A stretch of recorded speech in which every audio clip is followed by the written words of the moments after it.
Accessing library computer data.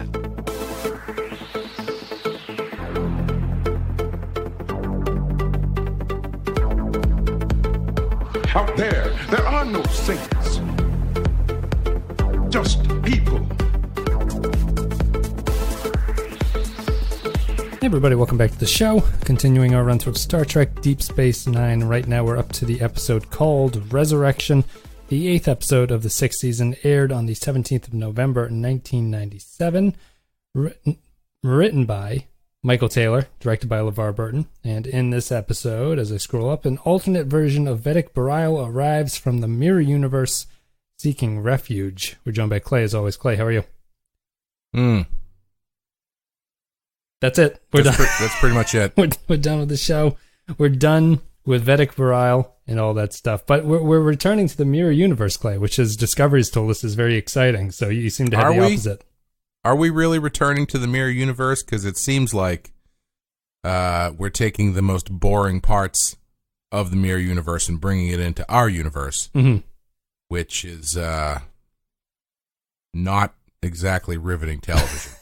You know, for this podcast, I thought what we do is we would just take a podcast we did last year and sort of do a half-assed version of it with less interesting people doing the talking and less interesting points and less interesting analysis and stuff like that.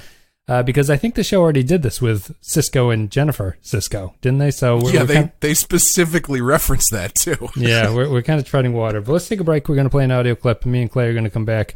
We're going to break down Resurrection. Now, let me get this straight, Major. You're refusing to press charges. That's right. I don't think Bariel ever intended to hurt me. I suppose we should just send him back where he came from. No, he doesn't want to go back to that universe, and I don't blame him. I know what you're going through, Major. When I met the other Jennifer Sisko, it was very confusing, to say the least. I knew she wasn't my wife. Sometimes she would smile at me a certain way, and then the light would hit her eyes. And it was my Jennifer. All right, Clay. In my internet research for this episode, there were two lists that I found that this episode was on. It was on one website's the 20 worst episodes of Star Trek across all the franchise, which is kind of a notable list to be on, I think, at this point, because there's about 10,000 episodes of Star Trek you could pick from. And the other one was it ranked the Mirror Universe episodes across all of the franchise series, so across Enterprise and TOS and DS9. And this was the 7th out of 7. So it was in last place on that list of the Mirror Universe episodes. But what did you think about Resurrection?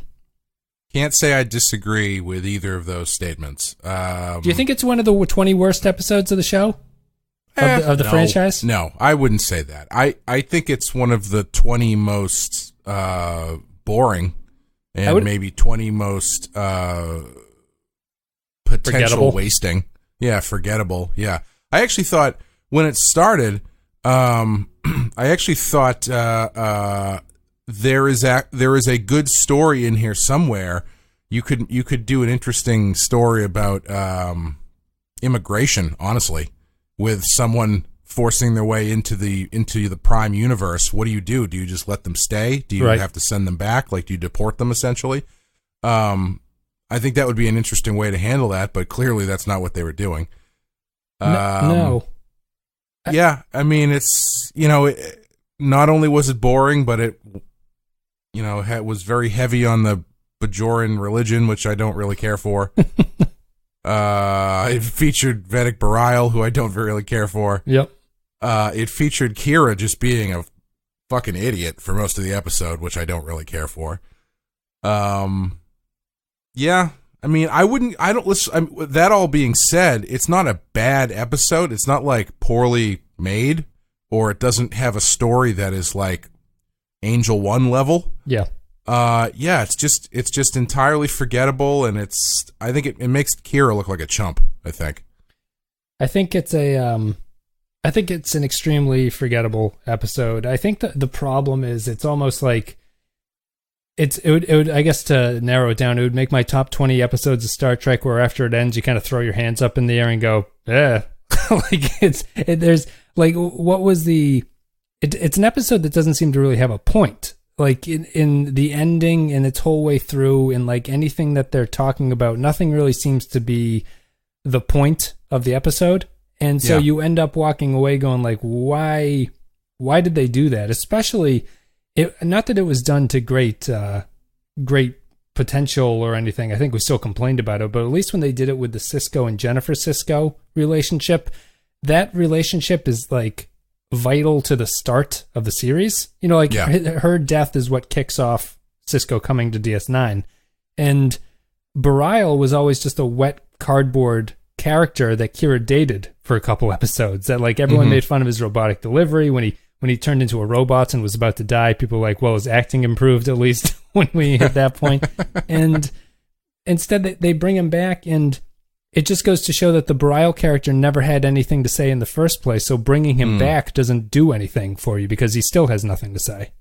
Yeah. And there's no like closure or anything, you know, it's just, I don't know. Like they go out of their way to say that he's not I don't understand Bariel. what the point of it was supposed to be. Like, Kira doesn't learn anything about herself, or doesn't like really have any closure to anything as far as Bariel goes, thanks to what happens in the episode. You know, he just, if anything, it's even worse, because at the end he's like, yeah, you know what, the Prophet showed me a vision of us living really happily on a planet somewhere. Well, see you later. Yeah, gotta go. You know, it doesn't help her. It doesn't. I don't really know. It's not about her like getting past her old loves or anything like that, because he turns out to be a thief, and then she just sort of like stands around while he gets out of there. It doesn't really. It feels very much like an early series episode. This feels like a season 2 or a season 3 episode. I'd agree. I think that I think something we always complain about with the Mirror Universe episodes is like, what do you want the Mirror Universe to represent? Like the common thread only seems to be that there are people who look like you over there. And it's really surprising how little they want to do with that concept. They bring it up here, and Sisko has this thing about like, oh, I met my old wife, but I remembered it's not really her, and things like that. And you can build off of that, but she, as you're saying, Kira here doesn't really. The Bariel of the Mirror Universe is different enough where it doesn't have that difficulty in seeing him as a different person. Everyone who meets him comments are like, hey, he's nothing like the old Bariel who died. He's a much cooler guy. He seems like real hip and everything. And because of him not being the same person, Kira, there's no conflict in her relationship with him. You know, it's like he's basically a different person at this point who just looks the same. It'd be like dating a twin or something like that. It'd be kind of weird, but it's not totally bizarre. And instead, I will be honest with you. I know a surprising number of people who have done that. One of them being my mom. Dated a twin? Yes. Interesting. Wow. I don't think I've even found it like a identical twin. Yep. Yeah. And Kate, my girlfriend's cousin, is married to a guy, and she used to date his twin brother previously as well. And I've known a couple of people who have done that. It's always kind of weird when you hear it. But I guess it kind of makes sense at a certain level, where it's like, you know, I like about 75% of this, but I could really do with like a different personality. Oh, there's a second one. Oh, great. Yeah. Yeah. 2.0 is much better than it looks the same on the outside, but 2.0 is a much upgraded, perspective. It must be devastating for the other twin. I think. Yeah. I mean, I guess it depends on how the relationship ends. Yeah, that's true. No, the only closest I had to that where I had 2 teachers in high school who were married to the twin sisters, which is weird that they both ended up at the same school teaching the same subject, and they were married to an identical twin. They weren't themselves identical twins. No, they were not. They were 2 different totally random people who didn't look alike at all. But they were married into the same family because they each married a twin? Right, but they teach the same subject at the same high school in the same city and stuff. Like, it all feels like they were meant to be twins themselves. Twin by proxy. Yeah, that's true. Yeah, interesting. They were their souls were probably identical, but their exteriors are not the same at all. No, that's very Bajoran prophet of you. Yeah, absolutely. I looked into the orb of plot contrivance, and it came out with that as the answer for it. But I think the orb is a good thing to go back to. Like I think every step of the way of this episode feels like it's the plot to me feels like they were writing something. 10 minutes in, they're like, well, I kind of hit the end of my point here. How about I throw in another step to the story? So we'll have Bariel he was in on it. He wants to come over, and Mirror Universe Kira is going to come over as well, and she's going to be here. They're going to try to steal the orb. Remember when Bariel showed up on Deep Space Nine, and before he showed up, they had this like sensor go off, and they were like, "Oh, there's a massive surge of power trying to transport onto our deck here," and they like had that tracked the whole way as it was happening. Mm-hmm. Why didn't that happen with Kira, and how did she get on the station? Yeah, it doesn't. It's Star Trek Discovery level writing. I think people are appearing where they need to be. I have no idea where Kira came, or unless Bariel's transporter thing was malfunctioning, but I don't know if they even mentioned that. Yeah, why even? Well, I mean, I guess you got to make a big deal out of it to introduce the guy, but it's like, well, the more attention you bring to how things work, the more you're gonna go, wait a minute, how did she get on the ship later? Yeah, sorry, go continue. No, I mean, I don't really have. This is kind of a difficult episode to talk about because it's not really about anything. He much like Bariel's beliefs, he believes in nothing. That's right. He's empty. He hasn't met a god that he doesn't like, or he has some line about that. Say what you want about the Dominion. At least they have an ethos. But like even down to the ending where Bariel leaves, I don't think he has a good reason for leaving. It's like. Yeah. Why are you leaving? She's going to be pissed at me when she wakes up. I shot her with my phaser here. Just going to toss her over your shoulder and just go back to the mirror universe. where she's the like supreme ruler of this. What I mean? Like why he obviously doesn't they say that he loves Mirror Universe Kira, but why? Like there's no reason for any of that. Like nothing. He seems to be having a great time with our Kira. Kira seems to be having a great time with him. But at the end, she has to go back, and he has to go back with her because, Bariel can't be hanging around on the station. Yeah. I think they could have improved the story if they had revealed Mirror Kira. Oh, that's hard to say. Mirror Kira earlier, because that way you would see the tension between the two sides pulling at Bariel, I think. Whereas this one, it just seems like he's just dicking around, sleeping with Kira, going to church, and then it's you're not feeling any of that tension for like the first half of the episode. No, yeah. It's exactly half too. There's 20 minutes remaining when Kira pops up, which it feels like that is a little bit too late. Yeah, I don't know what that leaves you for like a second half turn in the story. I mean, I'm sure you can come up with something, but it especially because like the fact that he is so quickly welcomed into just the life on Deep Space Nine that they let him wander around. He pulled a gun on Kira, and that they're just letting him wander around without anybody watching him, and they're inviting him to dinner, and Kira's having sex with him. It's like. And Worf and Dex are point blanking her about having sex on it too, which is great. Yeah, you would think that there would be a little bit more oversight with this guy who just showed up from the Mirror Universe, which is known to be a bad place. Yeah, Yeah. They take him at his word pretty quickly that he's just trying to get away from a bad situation. Well, I guess they have Mirror Universe Smiley to base that on. I guess, it's just what is the Mirror Universe at this point? If it's not the TOS sort of you are an opposite of your person, what exactly do you have remaining here besides the fact that you're someone who looks exactly the same? I mean, he's... At least they didn't give him a fucking starship like they did on Discovery. Yeah. Send him off into retirement.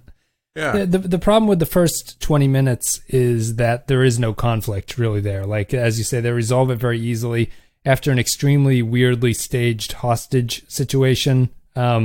I have a lot to say about that hostage. Where they climb 50 floors on a ladder. Well, why? First of all, why is he holding her around the waist as a hostage, which is an extremely weird way to hold somebody? That's like the way that you hold a female hostage on the cover of like a romance novel. Right, or like a heavy metal album would be the way that you'd hold her there. He storms off with her. Cisco We're not has a asking line, her to actually smell the glove. It's a metaphor. Cisco has a line where he talks to Odo and says that there is a specific code going on. He's like 187 green. And Odo goes, 187 green. And so I'm thinking that they're setting up Bariel at that point. Like they have some sort of plan to deal with this. Mm-hmm. That doesn't happen. Kira just has him climb 57 flights of stairs. Tire him out. What's that? Just tire him out. I guess, yeah, to take him down. She has him climb these stairs. They're huffing and puffing. And then at the end, she goes, by the way, your gun is broken. And she knocks him over, and they arrest him. The whole script feels like that. It's like written without a purpose. It's kind of like you sat down at a desk and you wanted to start writing. You didn't have an outline. You just started writing, and you realized about 10 minutes in, you didn't know what was going on, so you need to change tack a little bit. Like, it's aimless in a way that is really frustrating and boring to watch. It doesn't have a... I don't even understand Kira's problem here. Like she's like a couple boyfriends removed from Bariel at this point. Like it feels like he's a little bit more in the distance than he needs to be here. And they also don't really introduce him at all to audience members who are unfamiliar with him. They kind of bring it up, but they don't even say in the teaser his name. She just says it's you, and then it goes to commercial, which I thought was interesting. Yeah, I actually completely forgot about Bariel, and I thought it was I forgot about Bariel completely, but I knew this was coming up, and in my head, I thought it was Mirror Universe Shakar. So when they showed him, I was like, "That's not Shakar," and if it is, they got a different actor. Yeah, which is even more confusing that they don't say who he is. But it was not Shakar. No, I don't honestly know if it would be better or worse if it was. Well, I mean, the only thing that they have going here is that Bariel dies, right, in his episode. So bringing him back here feels a little bit more poignant. It's like that Black Mirror episode where your technology now allows you to recreate a lost loved one or something. Oh my God, such a good episode. But I don't think the Star Trek episode really even touches on that. Like it seems completely disinterested in the fact that this is a dead loved one come back, and here is your chance to see him. Like, the Black Mirror thing is creepy because it works on the level that they can perfectly create your ex for you. Mm-hmm. So, like, what does that mean for you? Like, should you love this thing or this person or whatever? But again, as I've said before, Bariel is not the same person. He's a totally different person. So it's meaningless that he comes back. Yeah. And, they chose to have Kira just, go all in very quickly with really no thoughts about why it might be a bad idea or where her emotions might be. And I think that would have been the way to go. Because, I mean, using that Black Mirror episode as an example, every time the woman takes a step further towards intimacy with the robot, she is like disgusted with herself afterwards. Right. Yeah. And it's like, it's a really interesting emotional exploration of what it is exactly that she's doing. And I know this is, syndicated TV from the mid to late 90s, but it would have been nice for Kira to have some sort of a emotional response or conflict dealing with this, instead of just like, I think I'll bring him to dinner and then I'll take him to church and have sex with him. Right. I mean, on the other hand, if she had been completely cavalier about it, that would have been a way to do it too, where she was like, yeah, I just did it to did it. I just did it to do it, and that's over now. Like, I don't know. They didn't really choose a path. It was just sort of like, she's now, this is their boyfriend and girlfriend now, and he's converting to Judaism for her. Yeah, I guess there's two ways you could go with it, right? You push off the Intendant Kira reveal until the very end of the episode, like she sort of comes back for Mirror Universe Bariel or something. And at that point, the episode is an examination of what it means for Kira to fall in love with this person, which is very the Black Mirror episode. The other way to go is if you expose this mirror universe plot early, as you were saying, then it becomes more about the sort of thriller. I'll call it a thriller. It's not really a thriller, but it becomes more about the like the plot logistics of how this caper is going to go off and how they're going to stop it. I think either one of those is probably a better result than what they did, which is split the difference and just go down the middle and then exactly at the 20-minute mark go the other direction. Yeah. I'm not going to say that I was distracted or possibly not paying attention for about 75% of this episode.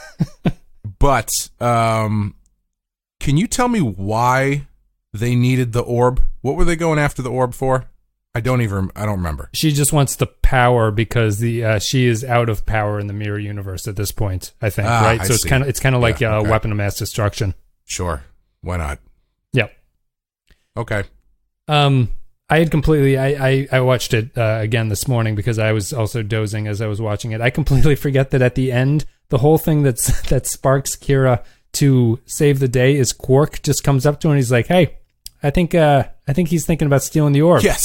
And then he walks off and she goes off and stops him. That's the whole reason. She doesn't even discover this herself. It's just Quark doing a sort of bizarre, out of character thing.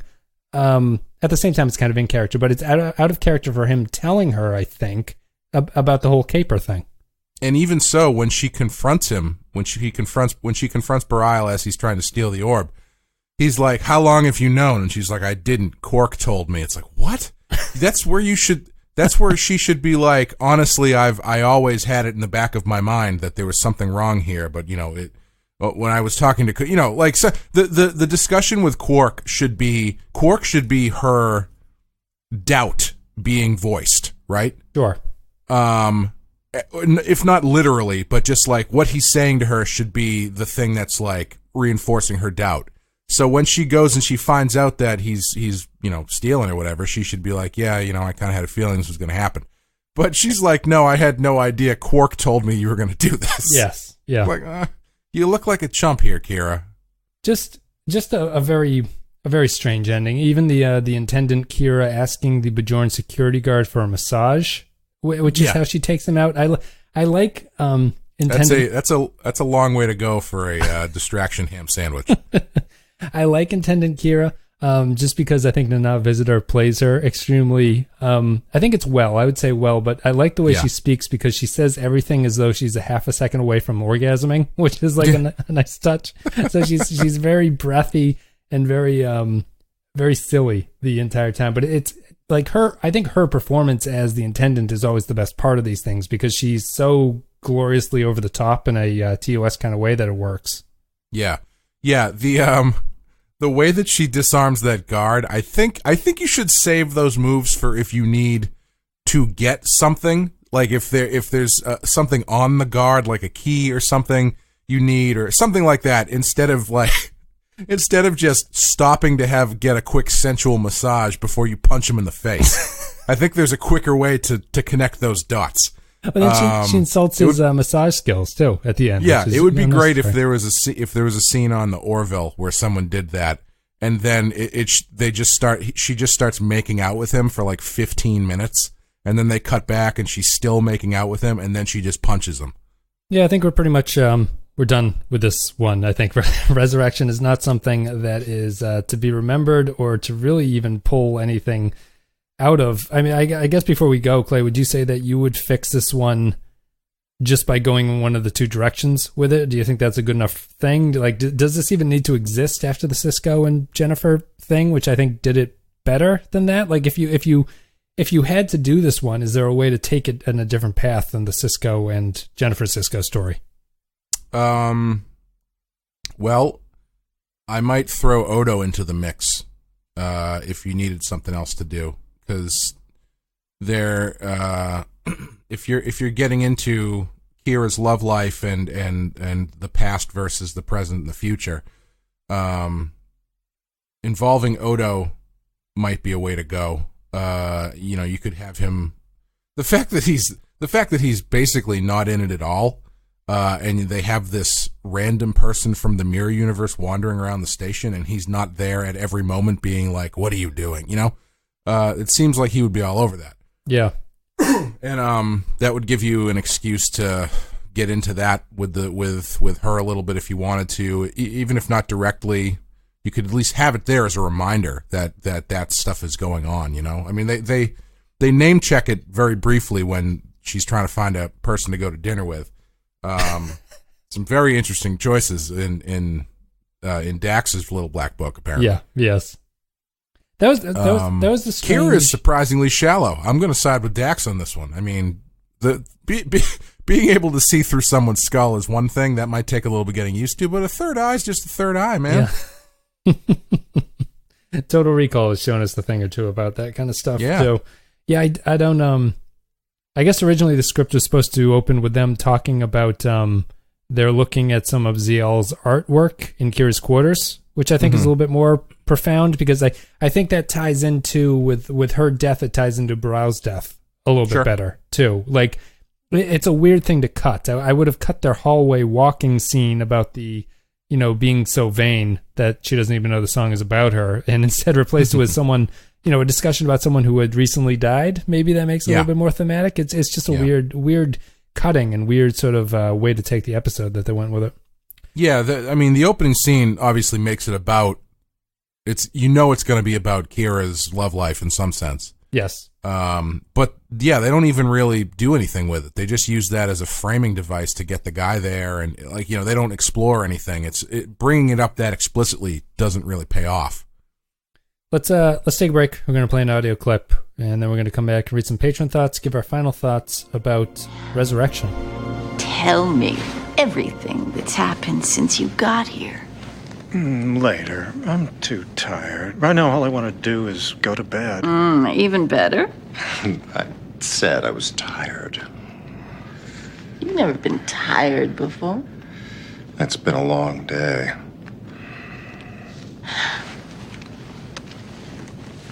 I don't think you're pleased to see me. Oh, it's her, isn't it? The Major's gotten to you. Don't be stupid. No, I'd be disappointed if you didn't find the Major intoxicating. I mean, after all, she is me. Or the next best thing to me. So, what did you think of her? You are crazy. Oh, we know what I'm like. What about her? I am not going to discuss this. Oh, please. Please. I really want to know. She's wonderful. All right, so if you support the show at patreon.com/the Pensky File, you get to leave your thoughts about upcoming episodes. That's one of the perks. It's a good way to support the show. You also, if you're a $10 supporter on Patreon, get to leave your, we give a little shout out here at the end. Am I ready to do that? No, I'm not ready to do that, so I'm not going to do that right now. We're going to read the patron thoughts. Captain Quark says, Resurrection. This episode could have been something, but unfortunately Kira and Bariel's relationship was never compelling enough for the audience to care about his return here. The episode does demonstrate, however, that good or evil, Bariel remains boring across all universes. More like Bariel, am I right? Bariel. Norman Buckwald says, for all they could have really done with a Mirror Universe episode where the main story is someone interferes with the Prime Universe, the whole idea of, quote, stealing an orb seems preposterous. I mean, what would intend? I always want to call it Superintendent. What would Intendant Kira think? It would help her or the Alliance that maybe an orb could stop the duplicate Defiant? I mean, what was the plan? Emir Bariel must certainly have guts to steal Worf's Mek'leth, given what he knows of the Regent and his wrath in his universe. But otherwise, the story was weak, a retread of what Benjamin already experienced with the Mirror Jennifer, thus not anything really new on that theme, and it ends up being truly disappointing. It's true. Superintendent Kira is just evil because she never gives enough snow days to the kids. I know. That's a Super Nintendo Chalmers. I was also I was kind of struck by how little Bariel seemed to react to the Prime Universe people. I guess it's the plan because he knows that he's going there, so he doesn't really act surprised when he sees people, but he should have a relationship with the Mirror Universe because a lot of these people in his Mirror Universe are like leaders of the galaxy, basically. Yeah. But he doesn't seem to care at all. Yeah. Zam Nuclear Vessel says, this thing makes no damn sense, even for a Mirror episode, but having the Mirror character be the protagonist makes it more interesting to me than the Cisco Jennifer episodes. Plus, the intendant disguised as the Major is unreasonably sexy. I don't know if I'd agree with that. I think the Sisko and Jennifer thing just works better on a story level. It's just more interesting. It makes more sense. Yeah. Stephen Cobb says, Resurrection, guess who's back? Back again. Bariel's back. Warn your friends to skip this more one. More like Bariel be doing literally anything else than watching this ever again. Yarpy says, just one word to describe this episode. Bariel. Shit sandwich. Bariel. Agreed. Will Yates says, this doesn't seem to be the Kira I come to know. I'm sure Odo feels great about his decisions up to this point. Quark didn't get a thing from his warning, which shows his deviation from his own society. The dirty old man, it came out in me in full force when Bariel said he wouldn't stop eating, and Kira looked at him funny. Meh. Why was he so hungry in this episode? Yeah, I thought that was going to come into play before it turned into Mirror Kira. Damn it. Mirror Kira. Yeah. Is there, and they're trying to steal an orb or some shit. I thought it was just gonna be straight up. She was having this relationship with Bariel, and it turned out for some reason he was dying. Like his metabolism was going up because of the, like one of those things where he's just I can't stop eating. It turns out he's got some sort of disease that's gonna kill him.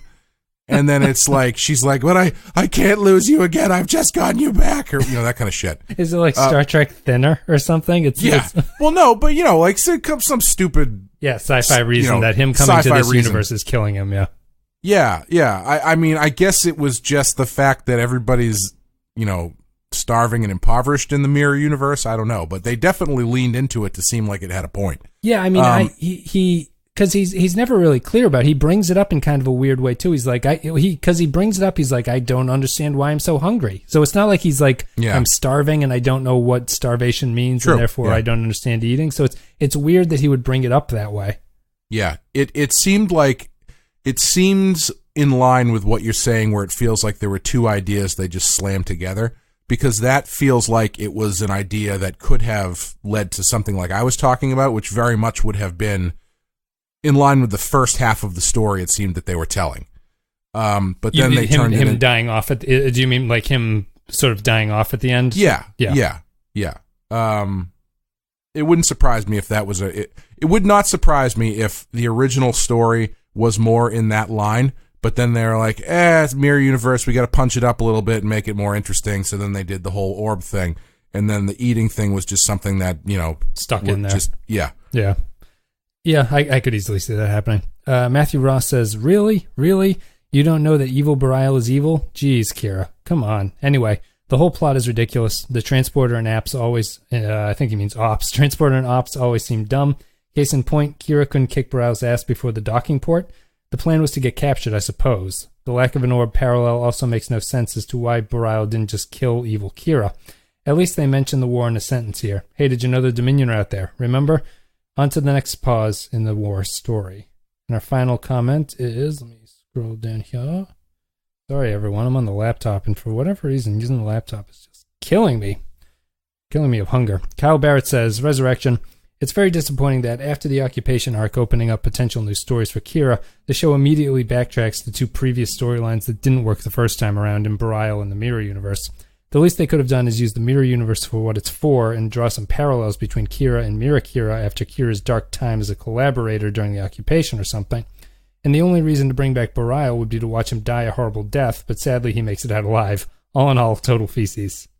Do they ever send the Dominion to the Mirror Universe, or have the Dominion become aware of the Mirror Universe? Because I think that would be kind of cool. I don't think they do. We have 2 episodes left. One is a Ferengi-based one, I think. Yeah. And then there's the goodbye one. I do not believe the Dominion ever become aware of the Mirror Universe. That's too bad. You think they would? I don't know what you do with it, but that'd be interesting. Yeah, especially because the Mirror Universe at this point in the series is clearly running on fumes, there's like something needed to be done there. Before we go to our final thoughts, like we told you when I started the Mirror Universe episodes, it was like this generally starts out okay, and we thought the first episode was pretty good. I think we both gave it 4s, but then they kind of fall apart after that. And I don't know if you talked about that, or if we've given our reasons for why we think that is. I think it's just a lack of the mirror universe is just something that doesn't benefit from being seen a lot. It's a quick hit. One episode, it kind of works, and you can kind of get a quick shot of like what everyone's up to in this weird universe. But the more you go back to it, if you don't have a strong plan of what this mirror universe means to somebody, it really feels like a pointless little, like, we need a filler episode, let's go to the mirror universe. Yeah, it doesn't work unless you have an angle on it. You can't just go there for the sake of going there. You need to have some sort, you need to be making a point in your story where your mirror universe is literally being used as a reflective surface for something that you are dealing with your characters in your regular story. Right. Yep. And yeah, so when they go there for the sake of going there without actually having that reflective surface, then you get stuff like this, or you get stuff like the middle quarter of the season 1 of Discovery. Yeah. Middle quarter. The middle quarter. It feels like when they do things like this, it feels just kind of like, surprisingly, they're like, hey, we want to bring back that actor and have him come back again. What's a way we can do that? Oh, we'll bring his mirror universe into the fold, and it ultimately is totally pointless. At least we have met original Bariel. If this was Discovery, it would have been like mirror universe Bariel shows up, and everyone's like, "Who's this guy? We don't know who this guy is. We've never seen a character named Bariel before." Right. Kira says I dated him 5 years ago. Yeah. Which is maybe what this episode actually would have felt like if you'd never seen the previous Bariel episodes as a DS9 fan, which would have been an interesting way to go about it. Let's give our thank you patrons for chiming in there. Clay, why don't you give your final thoughts and rating about this one? I'm going to give this just because I think it needs to be done, because I think the ratings I've been giving have been generous to middling, and so I'm going to give this a 1, because I think this is the worst episode that we've seen in a while. It's not the worst overall that I've ever seen, but as far as like what the show should be doing at this point, I think this is a big trip up. Yeah, I'd agree as well. I'm going to give it a 1. I think it is the worst episode we've seen in a long time. Offensive in how little it does with anything. Really, just a failed undertaking. It's not like it meets the definition of my 2, which is like an idea that kind of goes off the rails. Like, it doesn't even really have an idea that can go off the rails. It just kind of coasts along, and extremely boring. I watched it last night and I dozed off a couple times, which is why I had to rewatch it this morning again with like full attention. Just really not about anything. A really poor example of what the show, and as you're saying, this is season 6. They should at least even be able to salvage terrible ideas at this point and turn them into something, and they don't do that at all. Well, hopefully the show is listening, and they see what we've rated this, and they step their game up for the remainder, the last quarter of the season. Step it up for next year, guys. Yeah. And do your fix in the documentary. Just get out there, play your game, keep your head down, make good plays. Guys, thank you very much for listening. And our Captain Tier supporters, I'm now ready to do this. If you're a Captain Tier supporter on Patreon, you get a shout out. Special thanks go to Andrew Cherlog, Ben Douglas, Bradley Killens, Captain Quark, Cardinal Doomsday, Christian Pouch, David K., Dwayne Hackett, Eric Johnson, Yarpy, Joint Mango, Kevin Arrayes, Kyle Barrett, Matt Flores, Matt Cutler, Matt Ross, Mike Burnett, Nathan Elliott, Neil Brennan, Nick Sergi, Robert Cummins, Russell Elledge, Samuel Custer, Grim Santos, Sean, Spinobi, Stephen Cobb, Tark Latif, and Will Yates. Thank you very much for supporting the show, guys. I'm sorry we all had to make it through this episode again. Resurrection, and now what is dead can remain dead. Check out all the links down below. There's all the social media, blah, blah, blah. Patreon.com/The Pensky File if you want to support the show. Clay, do you have anything you want to say? No. I got a Kickstarter again. I'm going to keep plugging this because I need your money. That's right. I got a Kickstarter coming out next month, probably going to be late in July, for a graphic novel I'm doing called Bloody Hell, which is about magic Vikings in World War I. Historical nonfiction, clearly. And as that gets closer to happening, you will hear more about it. And that's all. All right, yeah, so start saving the spare change that you find under your seat cushions. And by I haven't put this out anywhere yet, but one of my Kickstarter reward tiers is going to be an actual battle axe that I've done a sketch on the blade of. Oh, nice. So, start putting away your Christmas money. Save up, folks. If you don't want to support the show on Patreon, that's a good way to support the show in a way. In one way is to support. That is literally only beneficial to me.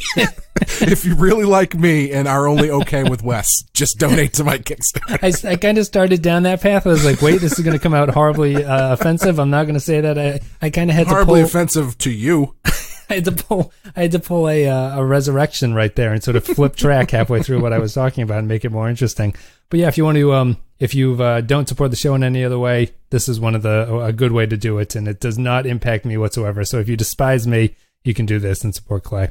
We'll put a link up to his Kickstarter when it happens. Until then, start saving your spare change, and then you'll be able to have a copy of the book, I'd assume, at the end point. That's got to be one of the tier rewards.